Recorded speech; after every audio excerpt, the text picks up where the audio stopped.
नदी है और नदी के तट पर बसा हुआ यह रमणी माता जी का हमारी मौजूदगी फिर वहीं सुकरौली समय माता के स्थान पे है, सकरौला में, जो बस्ती जिले के सल्टुआ में स्थित है। ये बगल में कुआनो नदी, कैमरामैन साहब दिखाइए, ये नदी है और नदी के तट पर बसा हुआ यह रमणी माता जी का स्थान है। जैसा कि यहाँ आप भीड़ भी देख रहे हैं, ये धर्मशाला जो बनी हुई है, इसको कुछ भक्तों ने जिनकी मान्यताएं पूर्ण हुई हैं वो लोग बनवाए हैं। आइए हमारे साथ यहाँ विश्व हिंदू परिषद के जिला महामंत्री हैं दुर्गेश जी, इनसे बात करना चाहेंगे। भाई साहब, ये इतना पावन तट पे बसा हुआ यह छोटा सा मंदिर है, आप लोग तो हमेशा धार्मिक कार्य करते रहते हैं, फिर भी यहाँ पर रास्ते की और बिजली की प्रॉब्लम है, समस्याएं हैं, इसके बारे में आप क्या कहेंगे?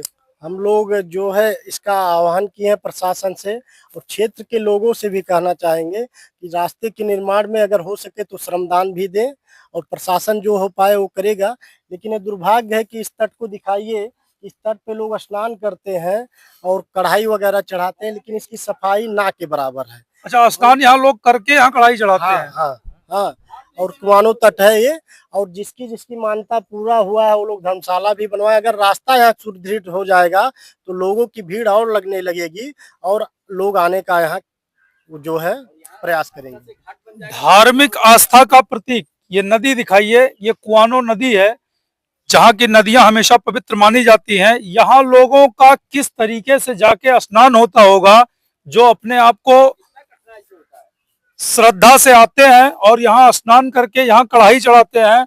न यहाँ कोई सफाई की व्यवस्था है, न सीढ़ियों की व्यवस्था है, न सड़कों की व्यवस्था है, न बिजली की व्यवस्था है।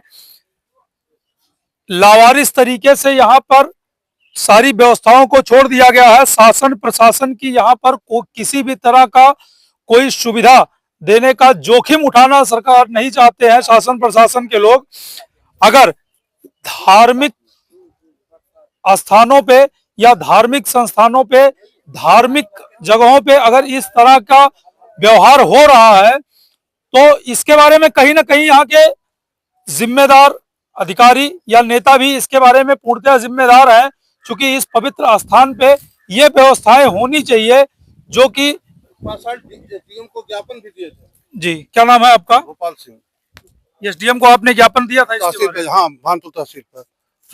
किस चीज को लेके? सड़क को लेके या घाट के लिए? नहीं, लाइट के लिए और रास्ते के लिए। तो क्या आश्वासन मिला था आपको? कहे कि आगे कागज भेजेंगे, करवाएंगे। तो फिर बाद में आपने आउटपुट लिया, कुछ हुआ? फिर मिले, कहे चल रहा है, मतलब प्रोसेस में है, बस यही है।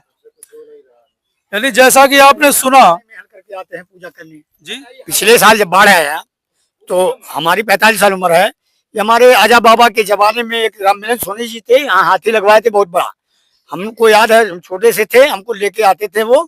और यहाँ पूजा जो भी मन्नत सच्चे दिल से मांगता, माँ तो माँ होती, कुमाता नहीं होती है, जो मांगता वो पाता है। नदी में लोग नहा करके यहाँ कढ़ाई चढ़ाते हैं। शादी विवाह किसी का हो जाता है तो अपना वो कढ़ाई चढ़ाने आता, चाहे वो बेटिया का है, लोग अपन माँ जी के मन्नत में जो मांगते हैं निश्चित तौर से पूर्ण होता है।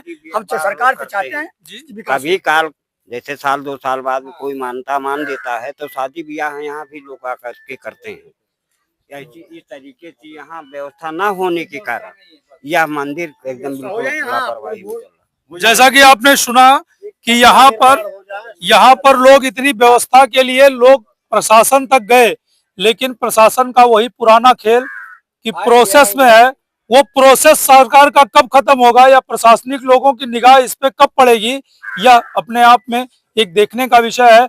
और मैं अपने चैनल के माध्यम से जिम्मेदार अधिकारियों से और यहाँ के जिम्मेदार नेता वर्ग से ये जरूर कहना चाहूंगा कि अगर आपको विकास की धुरी बहानी है तो जिस तरीके से सर्वप्रथम हिंदुस्तान में हमारी संस्कृति पे वार हुआ था, उस संस्कृति के वार को रोकने के लिए लोगों ने मताधिकार का प्रयोग किया और हिंदुत्ववादी सरकार को बैठाया गया। आज अगर सरकारें फिर से यह उपेक्षा करेंगी तो लोगों की भावनाओं के साथ जरूर खिलवाड़ हो रहा है। इन तरह के धार्मिक स्थलों पे जहां लोगों की आस्थाएं जुड़ी हैं, हजारों लोगों का आना जाना है, पूर्वजों से लोगों की आस्थाएं जुड़ी हैं, कम से कम यहाँ की व्यवस्था सुदृढ़ और सुचारू रूप से होनी चाहिए। बाकी कमेंट में आप अपनी राय जरूर दीजिए। आप देख रहे हैं RS 24 TV news channel Rahul Pandey के साथ।